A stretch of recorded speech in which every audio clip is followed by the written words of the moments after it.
They say we should have known better than to fall so deep down into this rabbit hole we found.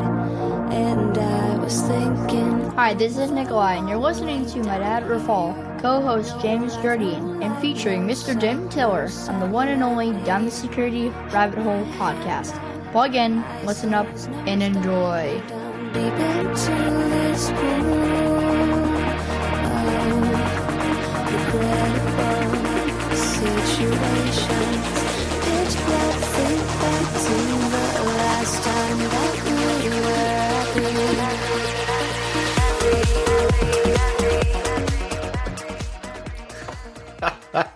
I love it. That intro just never gets old. It's been since almost the very beginning, and I still love it. Good morning, good afternoon, good evening. Welcome down the Security Rabbit Hole to another edition of the Down the Security Rabbit Hole podcast. This is Raph over to my that way. I'm figuring this out. Mirror imaging on video calls still screws me up. Hey, Jim. Hey, man, it's gonna be a good one. Finally, it's sunny out. I don't know about how you guys been with weather lately, but between snow it's and fantastic. rain and ice. It's 73 degrees, crystal clear skies. It's awesome. And so this is the Sunny podcast because I'm Sunny, you're Sunny. Arash, I'm pretty sure it's sunny where you are. Give us a quick intro. It is. Hey, nice to meet everyone. Yeah, it's great out here right now. Dallas, we had a couple of snowstorms or ice storms this year, but at the moment it's peak Texas weather, so enjoying it. And Brian, give us a hello and where are you coming from? I'm from based in Austin, so just south of where Arash is. So yeah, it's been. I'll say it was cold the last 2 weeks, unseasonably cold, but it has been fantastic this week. So it's a great time to be in Austin and enjoying some time outside. Excelente. All right. So this episode, and you guys know if you've listened for a bit that. We've got the guests that don't show up on other podcasts because this is we try to go a little bit outside that circle. And these two fine gentlemen have put up with me at two different companies in their product management roles. And I say that because I can be pretty demanding, as both of them will tell you. But it is a really interesting thing for us to talk about. Me personally, because I've always marveled at the ability to innovate, maintain, drive strategy, but also like take customer input that doesn't drive you off a cliff. And we can joke and laugh about that later. But that is a very, very real thing, I think. And so do you guys want to give us a little background on kind of, where you guys, where you've been the last couple of years? Arash, I'll start with you. Sure. Yeah, absolutely. So I've had some interesting twists and turns in my career. Spent obviously time in cybersecurity, before that in AI, what's called AI now, but ML and analytics. Prior to that in infrastructure. And then after my stint in cybersecurity, I went into a company that was focused on kind of edge computing as well as just general security solutions like firewalls. And then the past few years, Raph, I have been in finance agriculture, taking a short break from security, but nonetheless still extremely plugged into the sector, if that makes sense. So I love that. Finance agriculture. That's amazing. Yes. Is that where the money trees grow? That is exactly where the money trees grow. So, I hope you're growing the money trees. We're financing the growing of the money trees. What you're trying to do is use as little money as possible to grow as many trees. As much money. Yes. Right. Exactly. I love it. All right, Brian, little about you. Yeah, sure. So actually a little bit similar. So I started out in the analytics space and doing development in that area.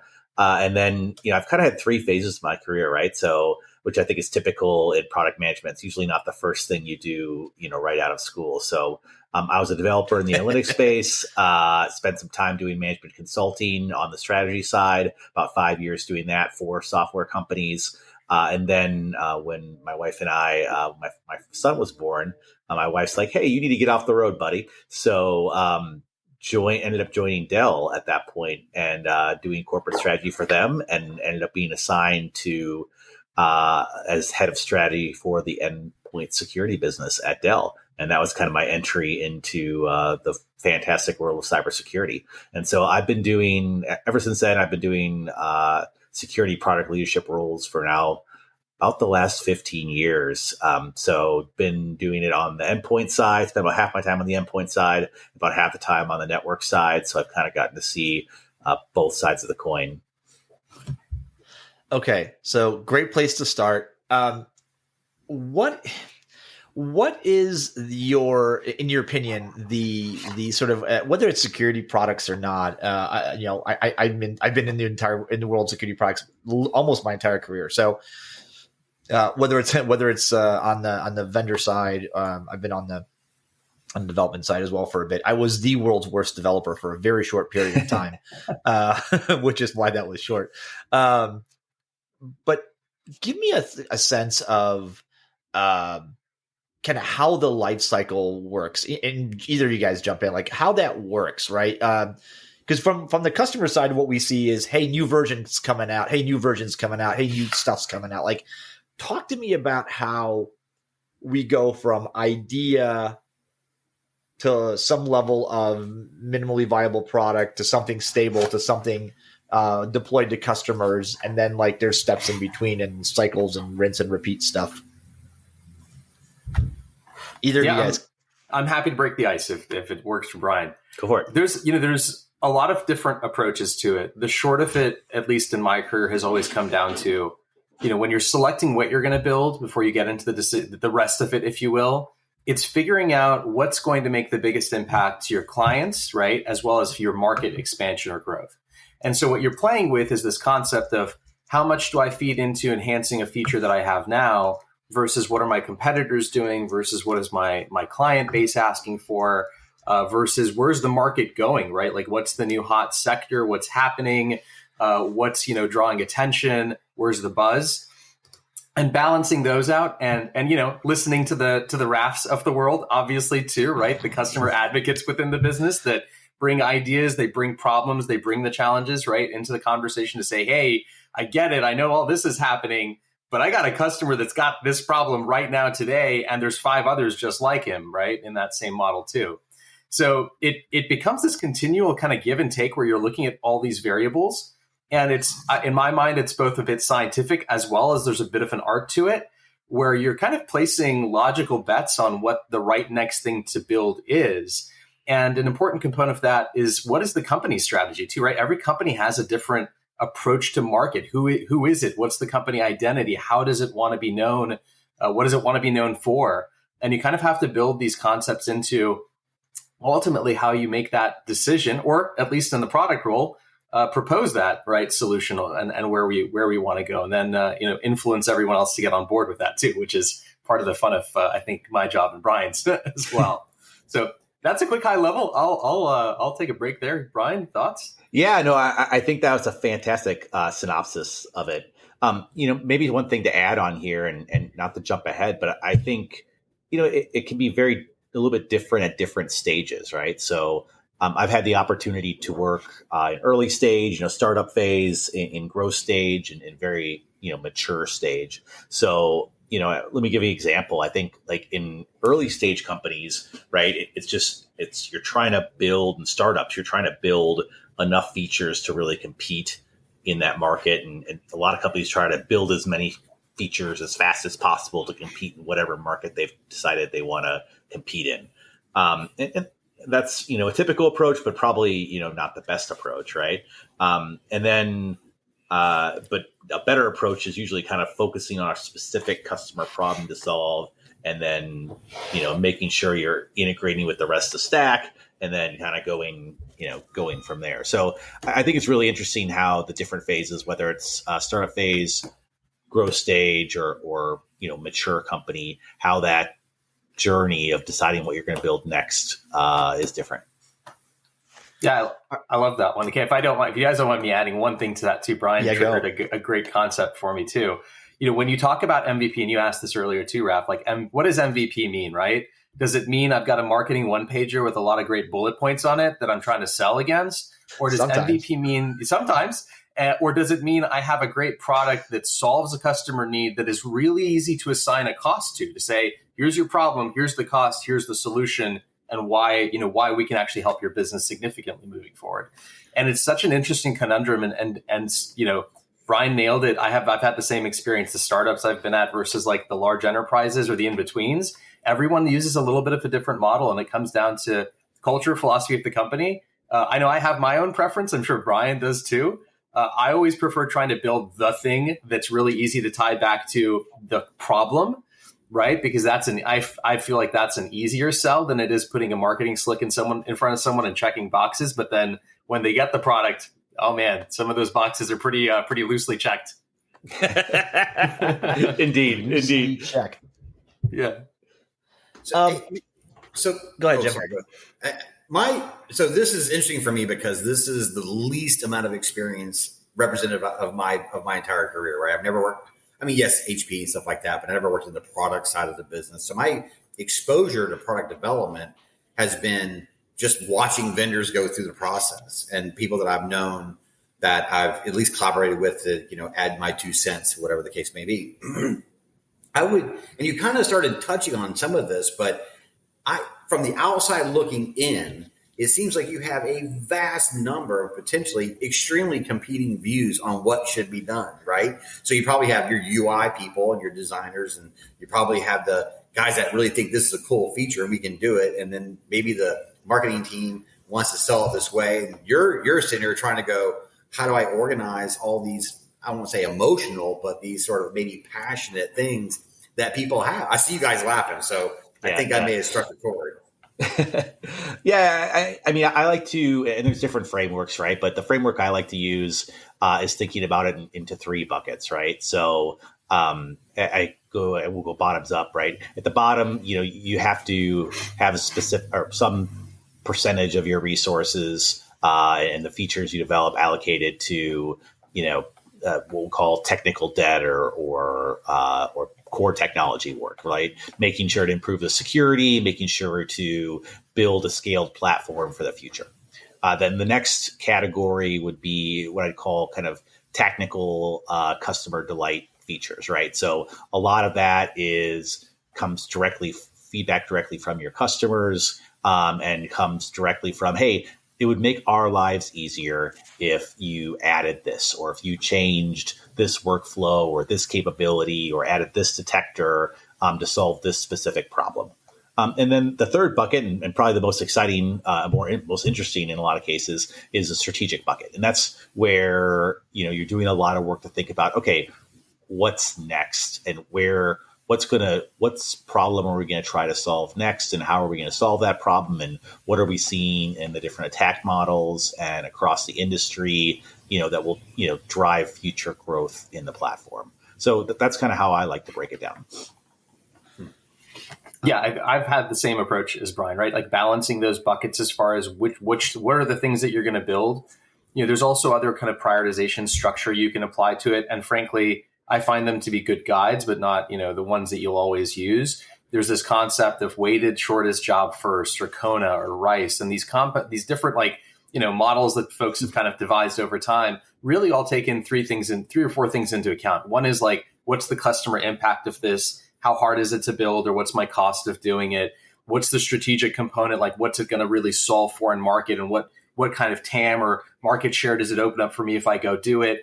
And then, is it a differentiator, right? Does it enable me to play different games down the road, right? Is it something I can build on, and where do I go with it? So you start kind of taking these things into account. You also take the volume of requests into account. There's no perfect solution. They always say what the squeaky wheel gets the grease. Unfortunately, there is some truth to that. Right. And I think what comes down to really good roadmap management is making sure you have room in your kind of development pipeline, your total capacity, to try to fit in a little bit of all of these pieces so you're moving stuff forward. Another one, I'm sure Brian's run into this as well, but you also have to kind of manage. Sometimes there are chunks of time or quarters where you say you're really focused on, I got to pay down some technical debt because we spent 2 quarters building just net new features and we let some things lag, and you kind of have to balance that out. The more you keep on top of it, the better. But of course, you've got these ebbs and flows and development cycles that you've got to account for. Yeah, that's a great point. I mean, and these problems crop up a lot in kind of growth stage companies as well as, mature companies. And, I think it really comes down to your, VOC or voice of customer. I think that's really important for a product team, is to spend a lot of time getting a broad set of voice of customer. And that can help you kind of combat the squeaky wheel problem, that you mentioned. So, in the past, we've done, tried to do a really good job of having a lot of customer meetings, having a lot of customer interactions, and then taking a very data-driven approach of trying to pattern match, okay, how many customers are having a specific problem? And usually they're worded a little bit differently, so that it takes a lot of, human work to kind of do that pattern matching, because it's not exactly phrased the right way, but to try to get, align a set of problems and then identify how many customers are having that problem and would benefit from a particular solution. And that basically kind of allows you to see through that squeaky wheel challenge that we talked about. So I've written a bunch of stuff down on my whiteboard here to ask next. And so many questions. Like this is not 30 minutes worth of podcast material, but I want to ask, how do you weight so in a growth stage company, right? Because Rash, that's kind of what we worked in ish. Mm-hmm. And Brian, that's definitely where we met. In that kind of growth stage company where you've got a product that people are already using, the market recognizes, there's competition, right? It's largely a do it better, do more of it kind of a situation versus your competitors. How do you weight the development of new product features or additional product features, right, for a particular customer, a particular set of customers, existing customers, versus if we could build this, these new customers would be unlocked for us? Like, how do you weight that? Because there's a CSAT component to it. Like, you want to keep your customers happy, right? Because you want to keep building for them, but you have to go get new ones. And it's not like you can do both because there's a finite amount of dollars and resources you can spend. Brian, how do you do that? Because your methodology was interesting. Yeah, I mean, that's a fantastic question, and that happens, a lot at the growth stage. In fact, I've seen it done.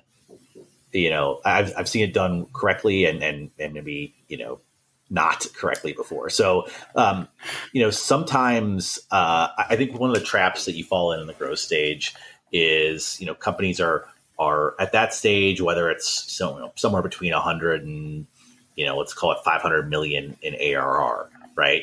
You're focusing everything you can on how do you drive growth? How do you drive growth? How do you drive growth? And a lot of times companies get into this trap of, all right, well, let's keep adding capabilities to this platform, whether they're separate modules or things you can monetize, and let's keep adding and giving the sales team something new to sell. And that, sometimes if it's done thoughtfully, that can work. But, the challenge is the more you spread your development resources across multiple problems, that you can, you can't go as deep into each of those problems, and you actually end up not solving those problems well for your particular customers. And, it's always a trade-off, right? So every, increment of resource you spend on trying to create a new module or a new capability that can generate revenue, it's a increment of resource that you're not spending deepening your core. And then your competitors are potentially getting ahead of you or leapfrogging you. Or even worse, the attackers and the adversaries are investing to consistently get ahead of you. So it's always a balance, and it's really hard. I'd say what I've learned from it is more people fall down the trap, or more companies have challenges with spreading themselves too thin versus, actually focusing on what they want to do and what they want to accomplish. You've got to have really strong alignment between the company vision, the company strategy, and what your product strategy is. Brian, I want to follow up just real quick before Rash jumps in, because this is an area that I think is so easy to overlook. but you guys have both done it well. And that is, you don't work in a vacuum. Like, you don't just say, hey, I wouldn't release this new product. You have to make sure marketing's on board, sales is on board, support is on board. Yeah. Otherwise, you keep piling a mountain of new things onto your support team, and eventually you overwhelm them. And it doesn't matter how many features you have, because they don't, like, it doesn't make it that great of an impact that you think it does. How do you balance that? How do you incorporate those teams in? Yeah, it's really, really important. That's a great point. So, driving alignment across the cross-functional stakeholders, sales, marketing, support, is a critical job of any product leader, right? So tactically, you've got to have a step in your process where you're, reviewing every quarter, you're reviewing your product strategy and reviewing your roadmap before it's developed with your key stakeholders, getting their feedback. So the entire company and all the leaders of those functions and those key stakeholders feel like they're bought in to the overall vision and to the overall roadmap that the team is driving. So I just got to say, I'm just enthralled by just the level of complexity of all the moving parts. I think right. People go, oh, product management. It's like you guys are literally just going of these giant problems, okay? And I'm sitting here the whole time you're talking, going, how do you prioritize? How do you communicate? How do you stay on schedule? How do you keep these priorities aligned? And so I'm going to get right to the point of my next question, which is, what happens when you have to change trajectory, right? So there's a thing happens, right? So all of a sudden, maybe you have to recalculate here, you have to redevelop here. How do you deal with the unpredictable situations? I mean, I can sit here and say, how do you deal with security vulnerabilities and it redirects you crazily? That's too easy. I think there's bigger and nastier ones out there, right? So how do you deal with the black swan events kind of thing when it comes to product development?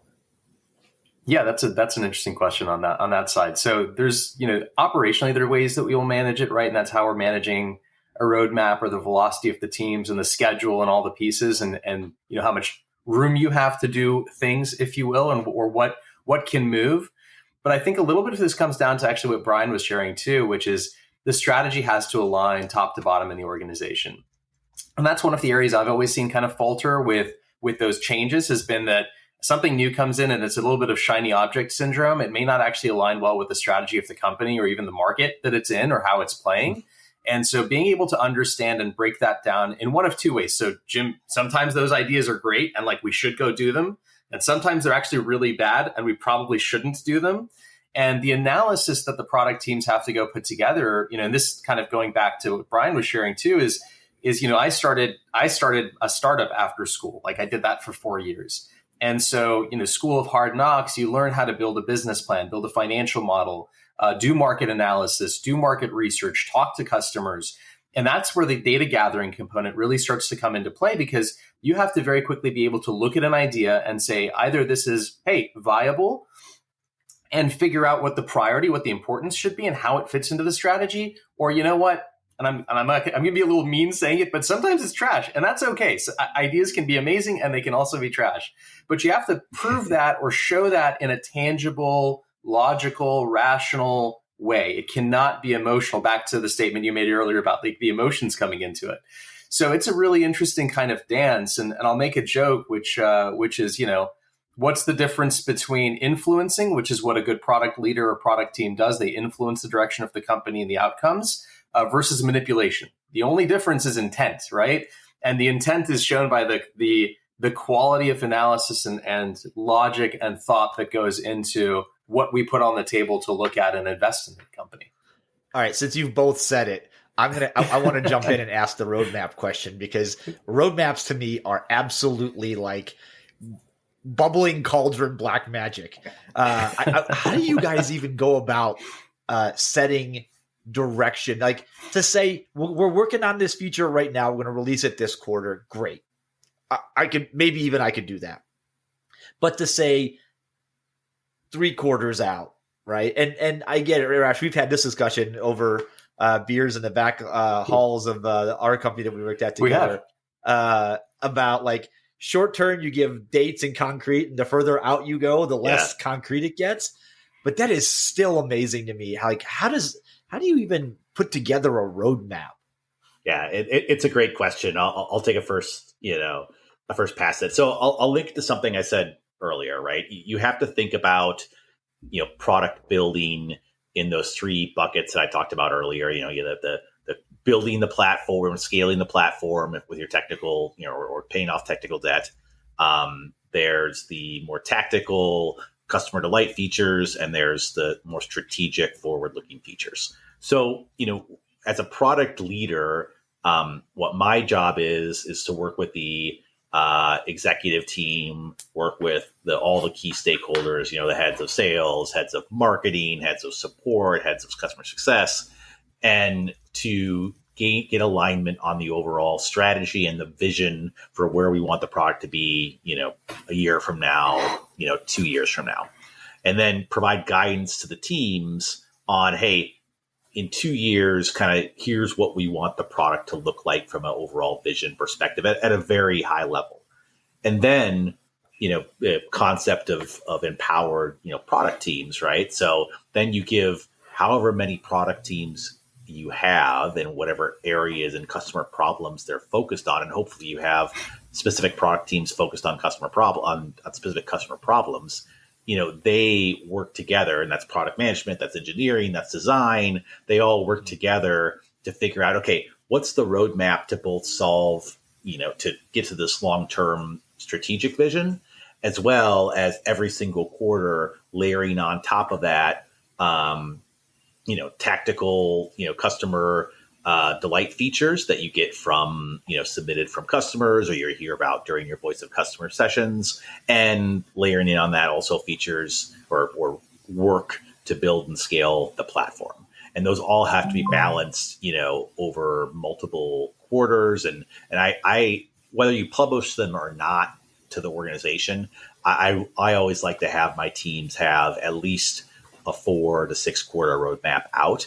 And they can be, their stakes in the ground, they can be adjusted, but so they're actually thinking about, what they're going to be developing this quarter, next quarter, the following quarter. Yeah, Brian's spot on. The approach, I think, is going to be the same across most of the good product management teams are going to tackle it that way. There's also another element that, sometimes we'll leverage, or I've run across or used in my teams, which is the question of answering, what's the most important thing this quarter and why? And is that kind of a question you want to answer as you get into each quarter, or, your however you time box your work, right? Or your roadmaps, with the intention of saying, is the thing I am doing getting me closer to that vision, right? That 2-year mark of where we want to be as a platform, as a product, specifically as a company. And then asking all the sub questions, like, if I build this thing, how will it be consumed? Because that's where your scope and the impact of taking a solution to market also changes. You kind of talked about you guys were talking about the concept of a company that's got one product and might need to diversify into a second product. They're looking for a new market growth opportunity, or, hey, it's my core product, but I've got this opportunity to improve my features. And this is where you have to start asking the question of, what's my go-to-market look like for both of these as well? Is it sold through channel? What's my pricing model? What's the cost of developing this? And these are things you have to get ahead of. And a lot of companies, very frankly, will stumble into it and they'll just go do it without thinking about the repercussions of these things. And that's where you run into the challenge of, I'm having a product market fit problem because I didn't answer these questions early on and really, it wasn't critical, right? And you have to be honest with yourself. Like, you've got to take ego and excitement out of a lot of these. You may still individually be excited about, like, this is cool, let's go do it. But you've got to take a lot of that out of the equation and say, logically, what's the right thing to do? And then, the art of it comes into the, how do you put it into the roadmap? Right. Well, I mean, here's the funny thing, right? And I don't know if people that are outside of product, I've never been at a company where you lack good ideas. Right. I mean, there's a lot of smart people at cybersecurity companies and all across different functions. And everyone's got a great idea of, hey, if we could add this, or let's go into this market. Cloud security is a great example. Oh, hey, company XYZ, Wiz, for example, is growing really fast and has a great valuation, and we should go enter the cloud security market because that market seems really attractive, and there's a bunch of companies doing really great. But the question you have to answer from a product perspective is, there's a lot of companies trying to solve that problem and a lot of dollars trying to solve that problem. Do you want to divert your finite resources to try to go solve that problem? And can you catch up or leapfrog the existing competitors in that particular problem they're solving versus investing more in the space and the problem that you've already, taken to solve? And I think that's some of the biggest, challenges when you're thinking about prioritizing, your strategic areas. Yeah. So what happens when, and I think this has happened in both of the companies you guys were in. What happens when you've got your roadmap, you're delivering, and then suddenly somebody shows up a little higher up. He's usually attached to a bucket of money and says, "Cute ideas, but we're going this way now." Right. I'll be happy to jump on that one. That's always a tough one. But one of the important things in the product role is also knowing when to say no and how to say no. Not to say that idea that's attached to the money isn't a good one. And that's where the analysis and the breakdown, where you've got to get really logical about it and put a business case and really a small business plan together on like what the impact of this solution is. It's also sometimes the answer once you do that analysis or you look at it is, this is actually, I know there's money attached to it, but this is going to misalign us with the market. It's going to be a one-off. It may be in many other kind of situations that come up. It may not scale well. It may be really hard to market and position down the road. So there's lots of different variables that you would look at from that standpoint. So saying no is a thing, and how you do it is really important, right? Because as Brian mentioned, and I call that too, there's this element where the product role is very influence driven in a business. In some companies, it runs development. In some companies, it doesn't. In some companies, it may own other aspects or element. Some CPOs have marketing reporting to them, and some don't. It's just every company is a little bit different from that standpoint. So influence is a big part of how you kind of ensure or talk through that. Where do we go with this idea and why, right? So short answer is no is sometimes okay. Fair point. Let me. We're running a little bit on up to our time, but I've got one more for you, and I think this is a good place to end it. Talk to me. You guys have both mentioned it. Advise, customers. Talk to me about the role of the CAB, the Customer Advisory Board, the group that is already paid you and paying you on renewals, and balancing the direction that they are giving you, right? That they're saying, this is the better way, this is the thing, versus your intuition saying, yeah, but we're thinking about, there's a little push and pull, right? There's a little tug. Talk to me about balancing that and how the role of the CAB works. Yeah, it's a fantastic question. So, when you get to, let's say growth stage, and let's say you have, more than 1,000 customers. That CAB is usually going to be comprised of somewhere in your top 20 to 30 customers, right? You're not going to get all of them to participate. So, they're going to be represented by your top 30, customers, very large enterprises. So I think it's a really, really important, the CAB's a really important tool for voice of customer. And, having that dialogue and getting feedback on some of the direction you want to go with the product, and getting feedback on, where you might want to go is really important. But I think it's also equally as important to get feedback from other customers outside the CAB, right? Because the challenge with the CABs is sometimes they come from the technical side, sometimes and the user side, sometimes they're not, they're more on the buyer side or more on the leadership side.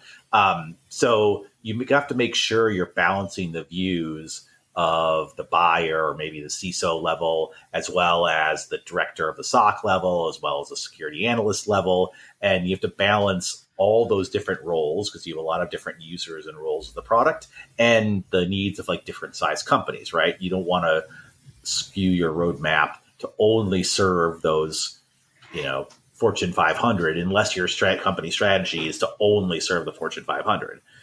Most companies have to have different, segments and different size of customers. And so, it's incumbent upon that product team to make sure you're balancing that voice of customer feedback from different roles as well as different sizes of companies. I'll answer that a little more.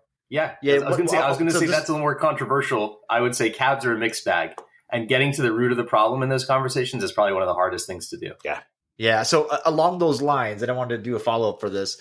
How do you keep, and so balancing, how do you keep sometimes we'll call this your current company's board or CEO's favorite customers, or the ones that have paid the most, from having an outsized influence simply because they're sitting there in the room with you and they have they have that physical influence. Yeah. I think that's a tough one. I'm sure Brian runs across this all the time too, which is you want to take their voice and you want to listen to what's going on, but you have to also understand and be able to prove or demonstrate that this problem that they have is market wide and not individualistic to them. It doesn't mean that sometimes you don't go do individual things for these clients.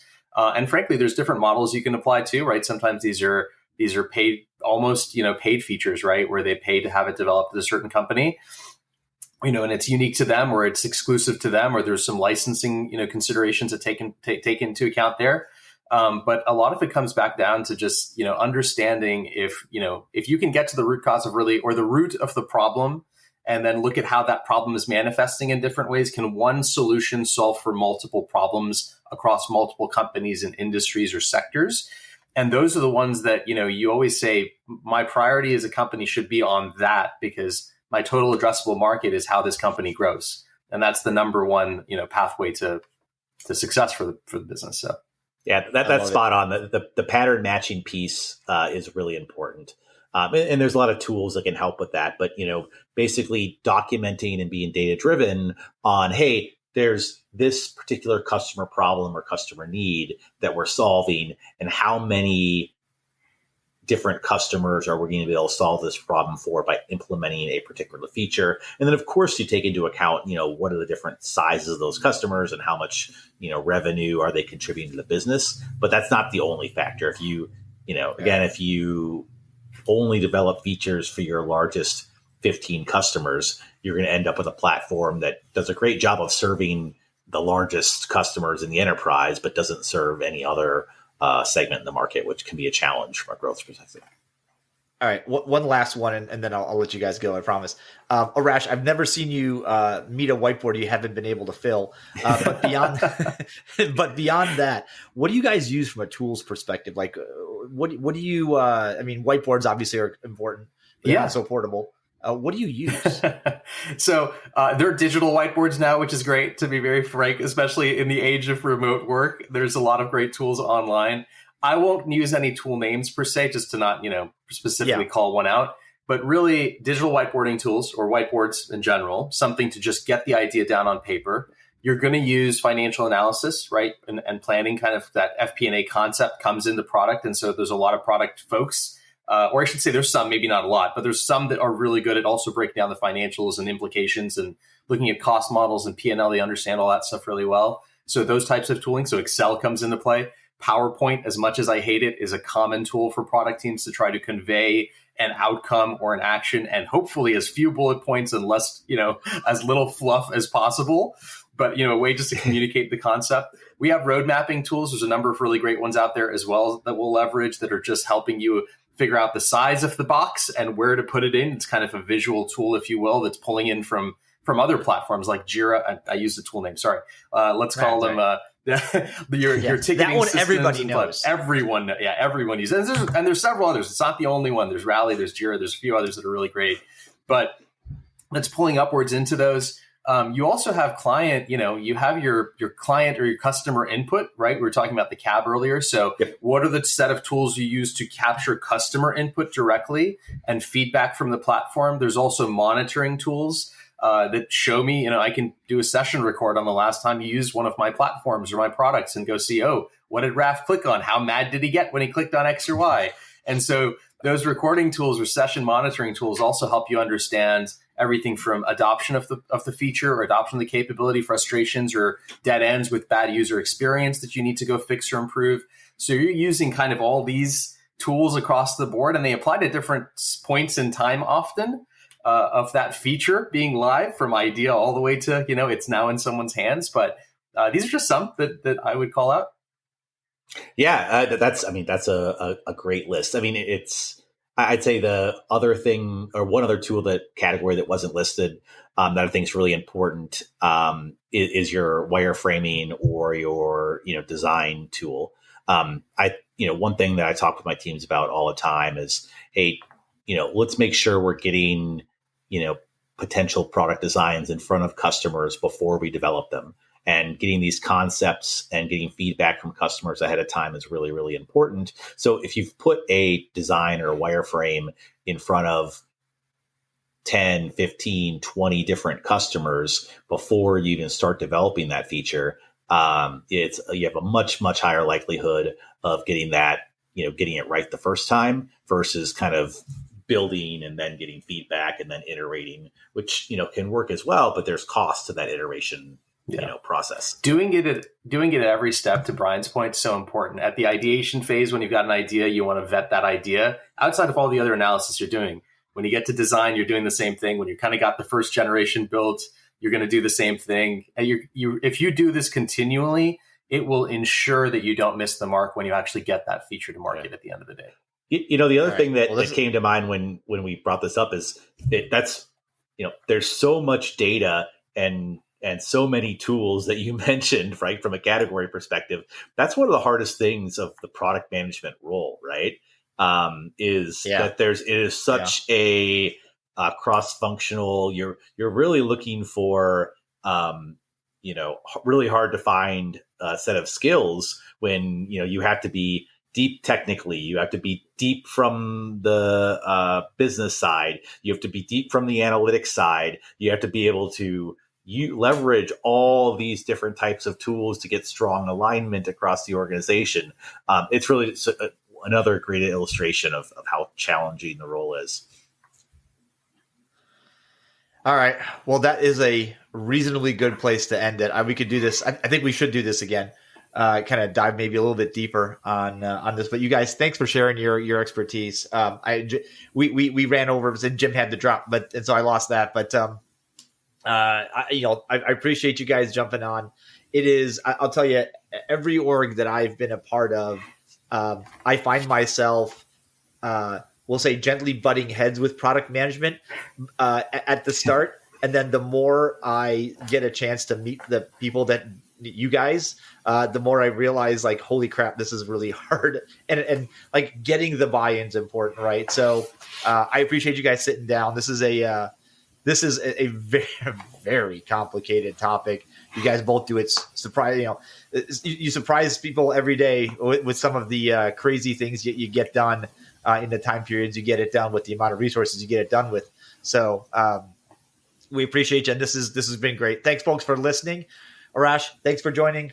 Brian, great having you aboard. Good to see both of you guys again. We'll do this again sometime. And for the Down to Security Rabbit Hole podcast, thanks for listening, you guys. We'll catch you another time, another place on yet another Down the Security Rabbit Hole podcast. That's it. We're gone. See you later. Bye.